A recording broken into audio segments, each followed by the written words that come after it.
reka tubagezeho album z'abahanzi b'abanyafrika zagiye zica agahigo kuba zaragiye zimara igihe kinini kuri US Billboard chart.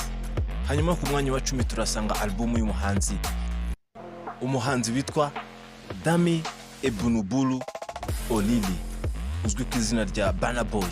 Album ye yitwa African Giant yamaze ibyumweru birenga 37 kuri US Billboard chart.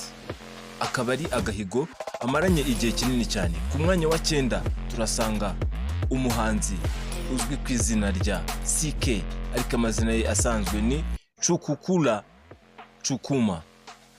Album ye yise CK The First yamaze ibyumweru birenga 41 kuri US Billboard chart.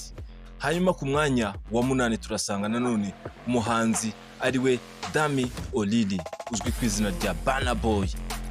Album ye yise Told Them yamaze ibyumweru 43 kuri US Billboard chart. Ako na agahigo urumva ko agarutse inshuro ebyiri. Hanyuma ku mwanya wa 7 turasanga umukobwa umaze kumenyekana cyane nawe yitwa Sala Oyinka Sola.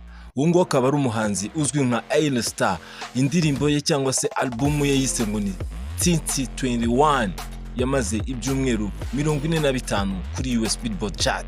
Hanyuma ku mwanya wa 6 turasanga umugabo ukuze cyane yitwa Fela Anikulapo Kuti.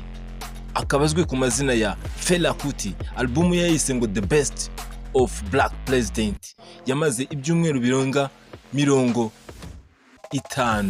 kuri US Billboard chart. Fela Kuti akaba ari umuhanzi nawe mu gihugu cya Nigeria. Hanyuma ku mwanya wa 5 turasanga umukobwa nawe umaze kumenyekana cyane. Umukobwa yitwa Temilade Opiniyi, bamenshi bamuzi ku izina rya Tamzi. Afite album yiswe ngo Born in the Wild yamaze ibyumweru 61 kuri US Billboard chart. Uwo akaba ari umukobwa wa kabiri ugarutse nyuma ya A Star. Hanyuma ku mwanya wa 4 turahasanga nanone wa wundi twita Burna Boy uzwi ku mazina ya Dami Onibuli Olili. Hanyuma album ye yise ngo Love Damini yamaze ibyumweru 63 kuri US Billboard chart. Ku mwanya wa 3 wakwibaza ngo harinde. Ku mwanya wa 3 turasanga umukobwa umunyafrika y'epfo.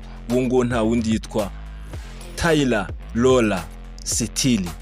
Abanshi bamuzi ku izina rya Tyler. Yakoze album ayitirira izina rye ayita ngo ni Tyler, yasohotse mu mwaka wa 2024. Hanyuma iyo album yamaze